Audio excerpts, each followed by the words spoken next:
હજુ તો મારા નવા નવા લગ્ન થયા હતા, પણ રોજ રાતે મારા પતિ એમ કહીને સૂઈ જતા કે આજે હું ખૂબ જ થાકી ગયો છું.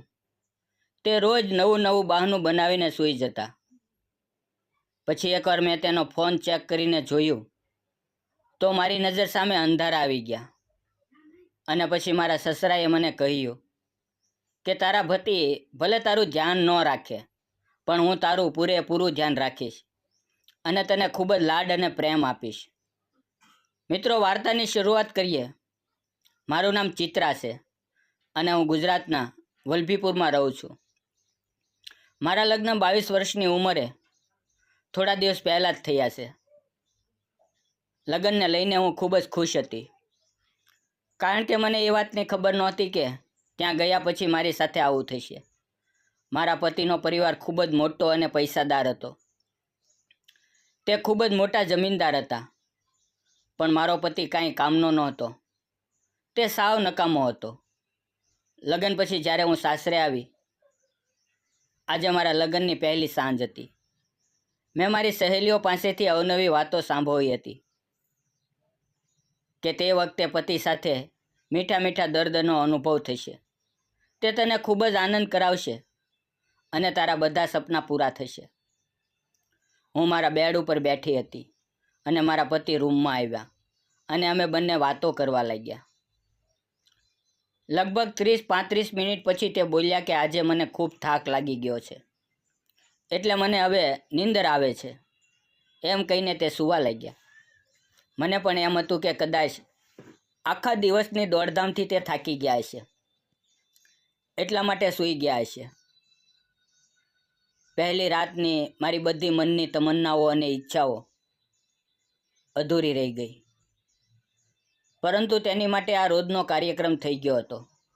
તે સાંજે આવે અને થોડીવાર પછી મને એમ કહે કે જાનુ, આજે હું ખૂબ જ થાકી ગયો છું, અને પછી પડખું ફેરવીને કુંભકર્ણની જેમ સૂવા લાગે. હવે હું પણ વિચારમાં પડી ગઈ કે આવી રીતે આને રોજ રોજ શાનો થાક લાગે છે. આ બધા મારાથી કંઈક વાત છે જે બધા છુપાવી રહ્યા છે.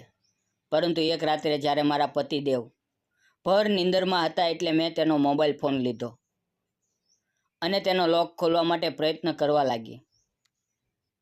પરંતુ લોક મારાથી ખુલતો નહોતો અને મને અચાનક યાદ આવ્યું કે તે ફિંગરપ્રિન્ટ લોક છે. એટલે મેં તેના હાથ વડે લોક ખોલ્યો અને ફોનમાં જોવા લાગી. તો મેં ગેલેરીમાં એક વિડીયો જોયો, જેમાં તેનો એક મિત્ર હતો જે હંમેશા તેની સાથે રહેતો હતો.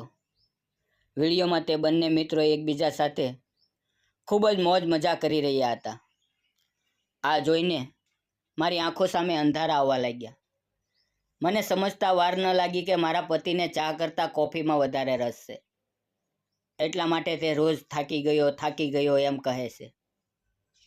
જેવી મને સત્ય હકીકત ખબર પડી, એટલે મેં મારા સાસુ સસરાને બધી જ વાત કરી અને હું મારા ઘરે જતી રહી. પરંતુ થોડા સમય પછી મારા સસરા મને લેવા માટે આવ્યા. હું મારા રૂમમાં તૈયાર થઈ રહી હતી.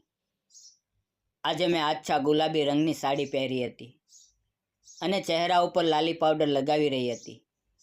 ત્યાં અચાનક મારા સસરા મારી રૂમમાં આવ્યા અને મને કહેવા લાગ્યા કે વહુ, તમે મારી સાથે ઘરે ચાલો. પરંતુ તે મને આવી હાલતમાં જોઈને જોતા જ રહી ગયા. પછી તે મારી નજીક આવ્યા અને મને પાછળથી જકડી લીધી.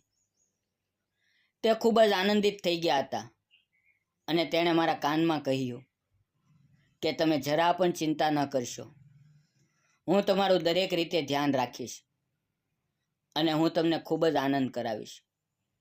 હું તમને કોઈ પણ વાતની ફરિયાદ કરાય તેવી જગ્યા મૂકીશ નહીં. હવે અમને જ્યારે પણ મોકો મળતો ત્યારે તે રોજ રોજ મને મોજ કરાવી દેતા. મિત્રો, વિડીયો પસંદ આવે તો વિડીયોને લાઇક અને ચેનલને સબસ્ક્રાઈબ કરવાનું ભૂલતા નહીં. ફરી મળશું એક નવા વિડીયોમાં. ત્યાં સુધી આવજો અને વિડીયો પૂરેપૂરો જોવા બદલ આપ સૌ મિત્રોનો દિલથી ધન્યવાદ મિત્રો.